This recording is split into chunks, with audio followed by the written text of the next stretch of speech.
안녕하세요. 오늘도 사연살롱을 찾아주셔서 감사합니다. 40대 간호사 일을 하는 돌싱 여자예요. 여러분들은 미신을 얼마나 믿으시나요? 저는 짧았지만 악몽 같은 시집살이로 미신 혹은 점괘라면 아주 치가 떨리는 사람이에요. 오늘은 그 미신 때문에 끝나버린 제 결혼 생활에 대해 이야기하고 싶어 이렇게 사연을 보내게 되었어요. 저와 남편은 안과에서 처음 만났어요. 남편은 눈다래끼가 많이 심해져서 한쪽 눈을 거의 뜨지 못할 상태로 저희 병원에 왔는데 딱 봐도 어지간히 참다가 도저히 어쩌지 못해 병원에 온 듯 보였어요. 남편이 병원에 왔던 시간은 한가한 오후 때였고 그래서 바쁘지 않았던 저는 대충 남편의 성격을 봐서 조금 나아지는 것 같으면 병원에 오지 않을 것 같아 남편에게 주의사항을 아주 차근차근 친절하게 일러주었어요. 당분간은 술 드시면 안 돼요. 많이 부을 수 있거든요. 그리고 원래 다래끼는 피로가 풀리거나 관리만 잘해도 많이 좋아져요. 그러니까 가급적 손이나 다른 걸로는 눈 만지지 마시고 약 꼭 잘 챙겨 드세요. 간호사가 환자한테 친절한 건 당연한 거니까 별 생각 없었는데 근데 이 남자는 제 예상 밖으로 다음날 상태가 더 나빠져서는 저희 병원에 다시 왔어요.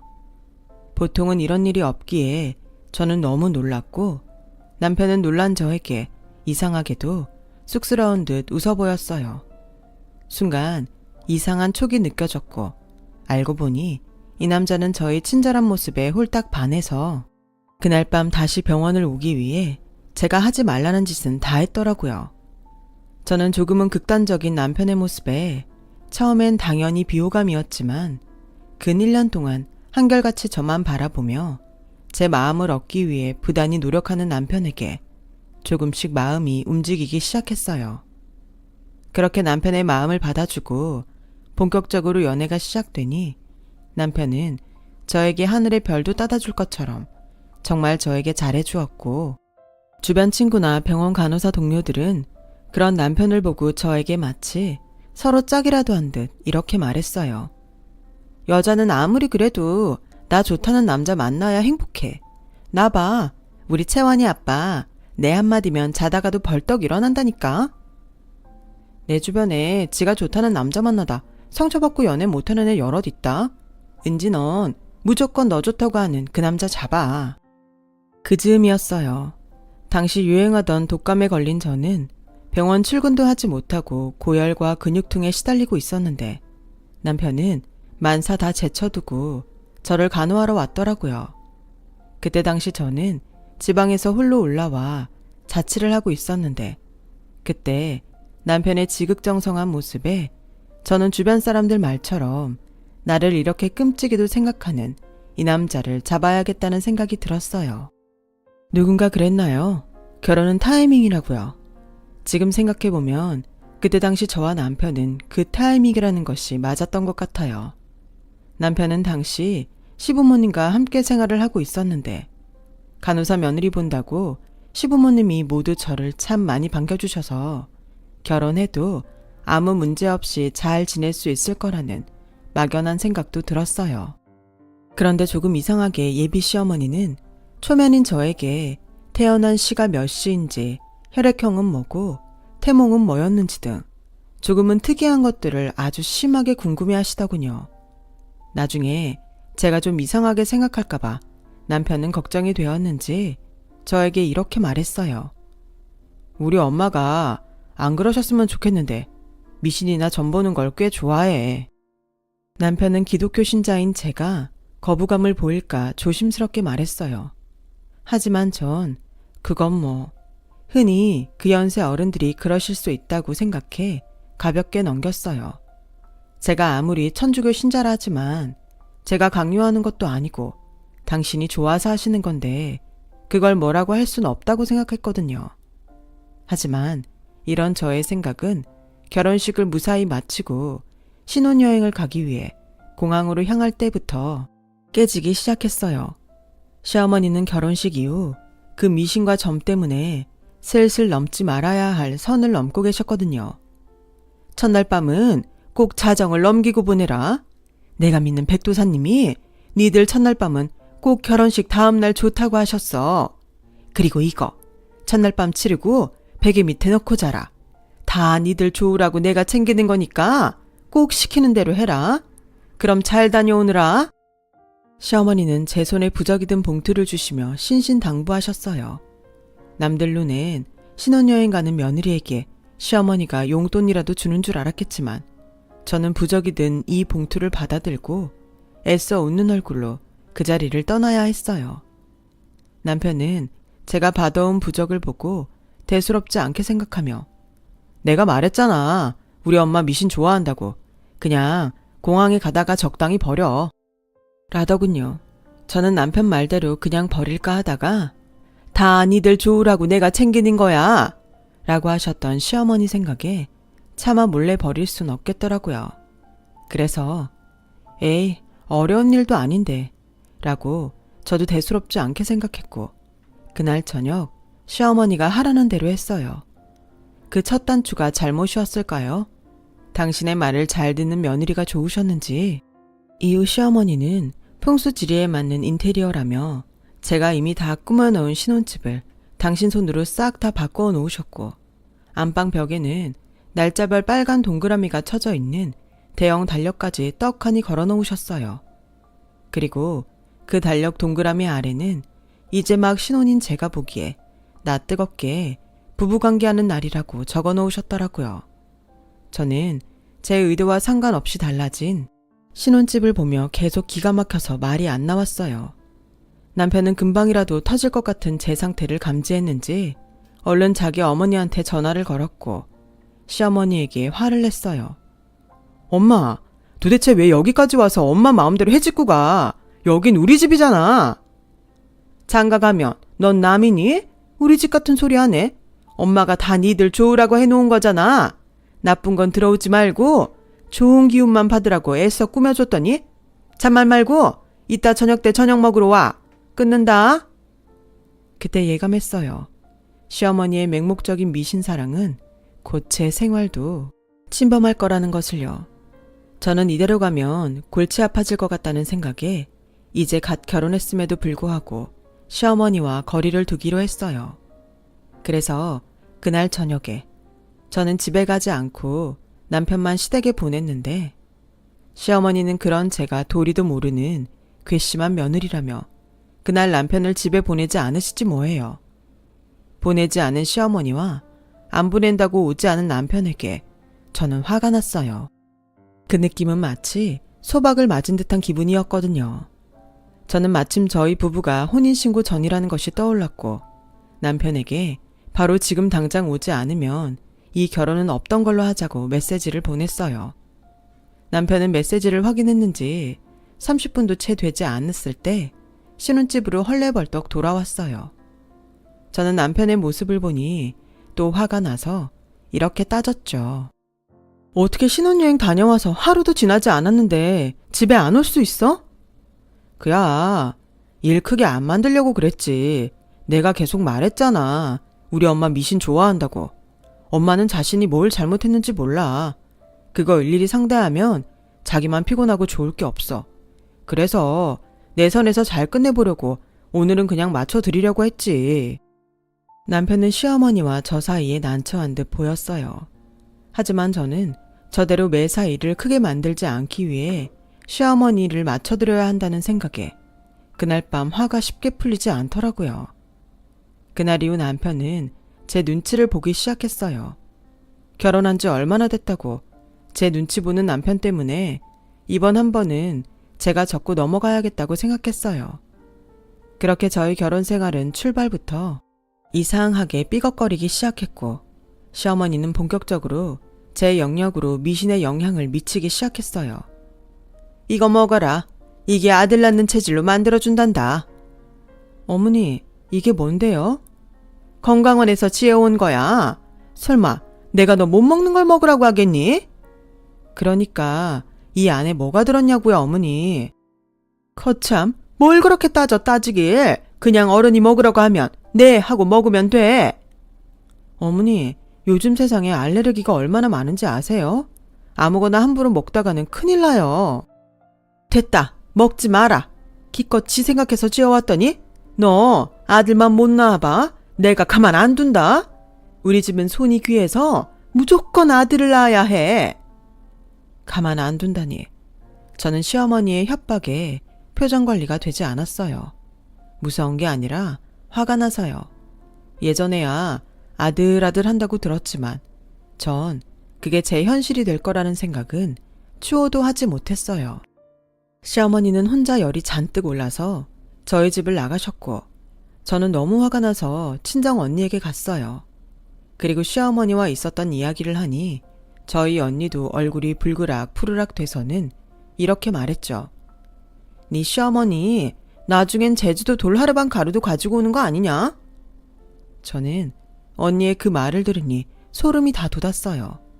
그리고 집에 돌아와 곰곰이 생각했죠. 어차피 아이 계획은 빠르면 빠를수록 좋다고 생각했기에 이참에 아예 아이를 빨리 가져야겠다고요. 그래서 남편에게 이야기했고 남편은 제 말에 좋아하는 눈치였어요. 그 후 저희 부부는 정말로 열심히 아이를 갖기 위해 노력했어요. 하지만 노력도 너무 지나치면 안 되는 건가요? 간절하면 간절할수록 저희 부부에겐 기다리는 아이 소식은 감감무소식이었어요. 너무 그쪽으로만 치중해서 그래. 원래 임신이란 게 생각지도 못하다 하고 그러잖아. 그러고 보면 삼신 할머니도 참 짓궂어. 이렇게 바라는데 얼른 예쁜 아기 하나 점지해 주지. 함께 근무하는 동료 간호사 선배가 저를 위로한다고 이야기를 해주었어요. 하지만 삼신 할머니가 어쩌고 하는데 시어머니 생각이 나서 그 말도 듣기 싫더라고요. 그래서 저는 더욱 확실한 방법을 찾기로 했어요. 다음 날 남편과 시간을 맞춰 산부인과를 찾았고 이번에야말로 과학적으로 확률이 높은 방법을 시도하자고 결심했죠. 그런데 검사 결과는 너무나 믿기 어려웠어요. 글쎄, 저희 남편이 무정자증이라는 청천벽력 같은 결과를 듣게 되었던 거죠. 저도 저지만 남편은 검사 결과에 충격이 굉장히 컸어요. 남편을 위로하며 아이 없어도 괜찮으니 우리 앞으로도 지금처럼 둘이 재밌게 살자고 말했는데 그게 충격이 너무 크면 그런 말이 하나도 귀에 안 들리잖아요. 남편은 그 후 심한 우울증에 빠지고 말았어요. 시댁에선 당신 아들이 그런지도 모르고 계속 아들 하셨고 저는 안 되겠다 싶어 시어머니에게 따로 만나자고 이야기해서 남편의 검사 결과를 말씀드렸어요. 그러자 시어머니는 노발대발하시며 말도 안 된다. 그 의사 돌팔이 아니니? 어디 멀쩡한 남의 장손을 씨 없는 수박을 만들어. 됐다. 내가 당장 우리 백도사님 찾아가서 어찌된 영문인지 물어봐야겠어. 저는 시어머니를 만나기 전에 얼추 시어머니가 남편의 상태를 인정하지 않을 거라는 건 알고 있었어요. 하지만 그 사실 확인을 백도사라는 사람을 찾아가 할 거라고는 생각도 못했죠. 저는 그 자리에서 그야말로 얼음이 돼버렸죠. 그리고 그날 밤 시어머니는 저의 신혼집에 찾아와 이렇게 말씀하셨어요. 너 당장 내일 병원에 사표 쓰고 와라. 백도사님이 그러는데 네가 아픈 사람들 드나드는 병원 같은 데서 일을 해서 그렇단다. 그 아픈 사람들 기운이 너한테 딱 달라붙어서 우리 석고 기운까지 다 잡아먹어서 그렇대. 저는 기가 차서 말이 안 나왔어요. 제가 결혼 전 인사 갔을 땐 간호사 며느리 보게 됐다며 그렇게 좋아했으면서 이제와 아들의 불임 원인이 제 직업 때문이라고 하시니 어이가 없더라고요. 하필 그날은 남편이 부산으로 출장을 간 날이라 시어머니의 얼토당토하지 않은 말을 혼자 들어 더 억울하기까지 했어요. 그리고 저는 최대한 예의를 갖춰 시어머니에게 말했어요. 어머니, 놀라신 마음 저도 충분히 이해해요. 저도 예쁜 아이 낳고 싶었는데 이렇게 돼서 속상해요. 그런데 전 아이보다 석호 씨가 더 중요해요. 어머니가 이러면 이럴수록 석호 씨는 더 힘들 거예요. 저희 아이 없어도 어머니한테 효도하면서 잘 살게요. 그러니까 어머니도. 얘가 지금 무슨 말을 하는 거야? 부부가 결혼을 해놓고 왜 애도 없이 살아? 내가 다 방법을 가지고 왔는데 너는 왜 딴소리하니? 잔말 말고 내일 당장 병원이나 그만두고 와. 그리고 앞으로는 이거 입어라. 시어머니는 저에게 어디서 나셨는지 여자 팬티 여러 장을 건네셨어요. 그런데 자세히 보니 이 속옷이 남이 입던 것 같이 보이는 거 있죠. 저는 순간 뇌리에 어떤 생각이 스쳐 지나갔어요. 어머니, 설마 이거 남이 입던 거예요? 그래, 내가 수소문해서 우리 동네에서 아들만 4명 낳았다는 집에 가서 사왔다. 남이 입던 팬티를, 그것도 돈을 주고 사왔다는 시어머니 말에 저는 화가 났어요. 당연히 입을 것도 아니었지만 일방적으로 저에게 당신의 뜻에 따르라고 하는 시어머니의 태도에 더는 참을 수 없더라고요. 어머니, 이런다고 달라지는 건 없어요. 그리고 어머님이 미신 같은 거 믿는 건 괜찮은데 저한테까지 따르라고 하지 마세요. 저는 기독교 신자고 이런 거 불쾌해요. 뭐? 불쾌해? 나는 네가 더 불쾌하다. 내가 말했지. 우리 집은 손이 귀해서 꼭 아들 낳아야 한다고. 옛날 같으면 나보다도 네가 속이 타고 애간장이 녹아야 할 일이라고. 어머니, 불임은 제가 아니라 어머니 아들이에요. 어머니 아들은 아들을커녕 딸도 못 낳아요. 저라고 애기 없이 사는 게 좋겠어요? 그래도 남편 기죽을까봐 저 괜찮은 척 하고 있는 거예요. 고양이 쥐 생각하네. 너도 애기 바라면 못할 건 뭐야? 내가 지금 뭐 그리 어려운 일 하래? 대화가 길어질수록 저는 시어머니와 소통이 되지 않았어요. 오히려 언성만 높아지고 속만 터져 나갔죠. 그날 이후 저는 시어머니에게 미신, 점 이런 건 모두 싫다고 딱 선을 그었어요. 그러자 시어머니는 집안에서 사람이 잘못 들어와서 대가 끊겼다고 말하시며 우겼고 그렇게 한참을 울다 당신 집으로 돌아가셨어요.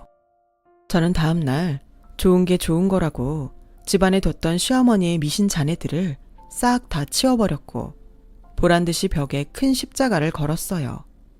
남편은 자기가 없던 사이 저와 시어머니의 일을 듣고 이번엔 자기가 나서서 정리하겠다고 나서더라고요. 그렇게 모처럼 나서준 남편 덕에 저는 약 1달 정도 평온한 날을 보낼 수 있었어요. 하지만 평온도 잠시 시댁에 제사가 있었고 아무리 기독교 신자지만 제사가 있는 집에 시집을 왔으니 저는 당연히 제사 준비를 돕기 위해 오랜만에 시댁에 가게 되었어요. 시어머니는 돕겠다고 온 저에게 찬바람이 쌩하니 불더라고요. 그렇게 서로 아무 말도 하지 않고 제사 준비를 도왔어요. 그런데 상을 다 차리고 본격적으로 제사가 시작되니 시어머니는 부정탄다면서 저보고 주방에서 나오지 말라고 하시는 게 아니겠어요? 기껏 일은 다 하고 그런 취급을 받으니 저는 기분이 나빠 제사가 끝나자마자 뒷정리도 하지 않고 쌩하니 저희 집으로 왔어요. 나중에 남편이 집에 와서는 저는 기독교 신자라 제사 참여하지 말라고 한 건데 오해한 거 아니냐고 말했지만 어떤 말로도 제 기분을 나아지게는 하지 못했어요. 그런데 그렇게 제가 시어머니에게 완전히 마음의 문을 닫자 시어머니는 무슨 바람이 불었는지 제가 일하는 병원으로 와 점심을 사주신다고 하더라고요.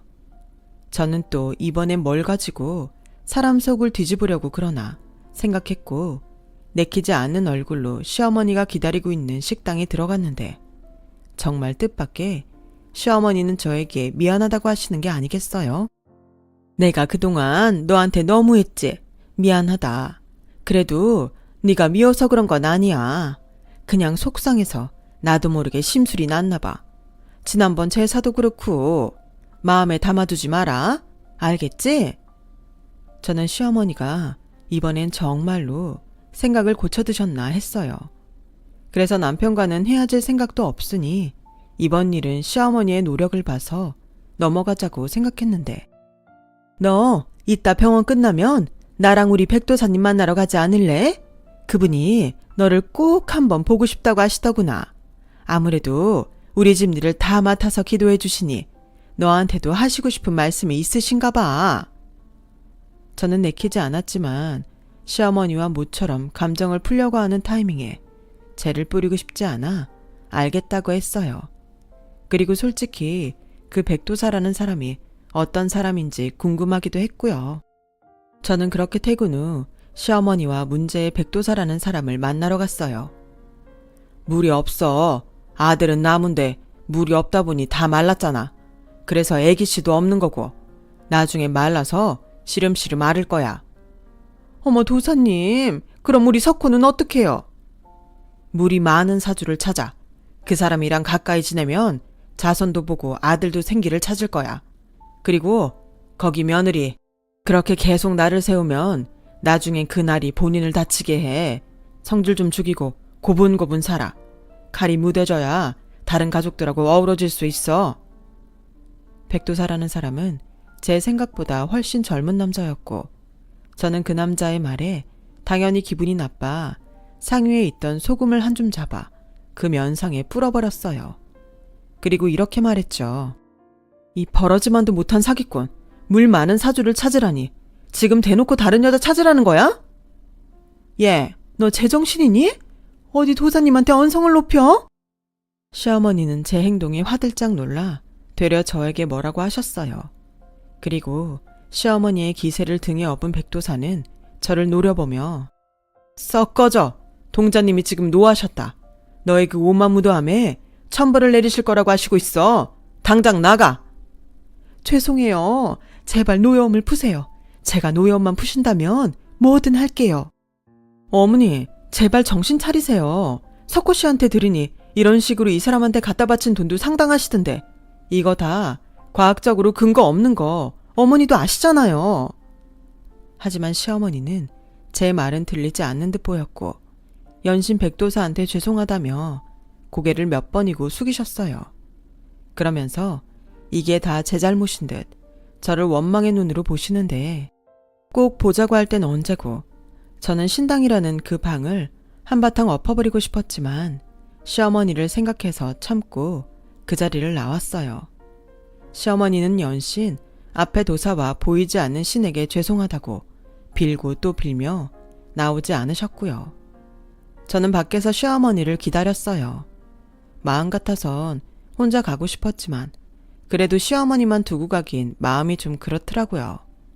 그래서 저는 아까 끓였던 속을 애써 진정시키며 시어머니를 기다렸어요.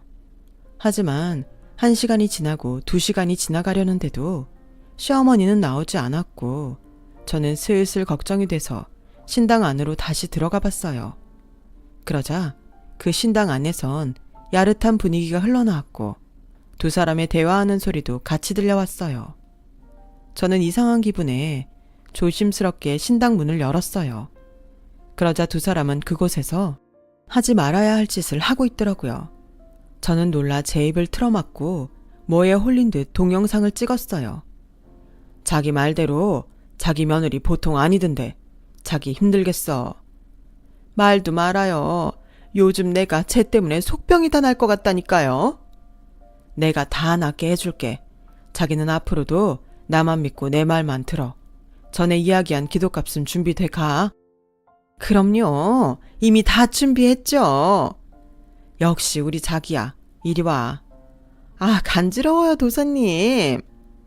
저는 떨리는 손을 애써 버티며 동영상을 찍었고 혹여 들키기라도 할까 재빨리 그곳을 나왔어요. 그리고 이걸 어떻게 해야 할까 고민하며 저야말로 시름시름 앓기 시작했어요. 거봐라. 네가 도사님한테 그렇게 버릇없이 구니까 아프지 않니? 너 이거 가서 싹싹 빌지 않으면 안 낫는다. 저는 시아버지 생신 때문에 시댁에 갔다가 시어머니의 낯두꺼운 모습에 할 말을 잃었어요. 그런데 시어머니가 저 몰래 남편에게 하는 말을 듣고 저는 아픈 것도 다 잊고 피가 거꾸로 솟는 것 같았어요. 그래, 그 아가씨는 만나봤고 그 아가씨가 사주에 물이 많아. 너한테 좋아. 엄마, 그래도 이건 아니지. 은지 알면 나 이혼당해. 그러니까 몰래 잘 만나야지 이 멍청아. 그러게 내가 니들 사주 별로라고 했지? 엄마, 그만해요 제발. 이건 아니야.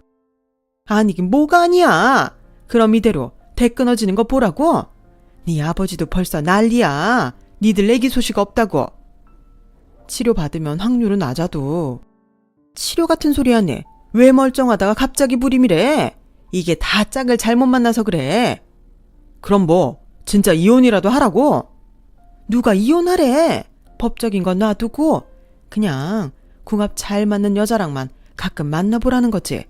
막혔던 게 뚫려야 애기 씨도 돌아온다잖아. 저는 두 사람의 대화를 더 이상은 들을 수 없었어요. 그래서 소리를 깍 하고 질렀고 시어머니와 남편은 물론 시아버지 생신 때문에 참석한 모든 친척들이 일제히 놀라 저를 쳐다봤어요. 자기야, 지금 뭐야? 그러니까 나 몰래 그 사주에 물이 많다는 여자를 만나고 다녔다고? 오해야. 그냥 차만 마셨어. 거길 가라고 한다고 정말 가냐, 이 등신아? 얘, 너 지금 누구한테 막말이야? 어머니야말로 미친 거 아니세요? 어떻게 결혼한 아들한테 다른 여자를 만나라고 하세요? 법적인 거는 놔두고 뒤에서 몰래 그 여자 만나라고요? 그러면 씨 없는 수박에 씨가 생긴대요? 그래, 생긴단다. 내가 자손을 위해서 뭘 못하겠니? 아, 그래서 거기서 그 짓까지 하시는 거예요? 저는 핸드폰에 저장해둔 동영상을 시어머니에게 보여줬어요. 그러자 시어머니의 얼굴은 사색이 되었고 남편과 시아버지는 경악을 금치 못했죠. 저는 남편에게 사주에 물이 없는 난 없어져 줄 테니 이혼하자고 했어요. 남편은 싹싹 빌었지만 이미 한번 느낀 배신감은 제 마음을 돌리지 못했어요. 결국 저는 남편과 이혼을 했어요. 그리고 시어머니도 시아버지에게 그 동영상 때문에 위자료 한 푼도 없이 이혼을 당하셨고요.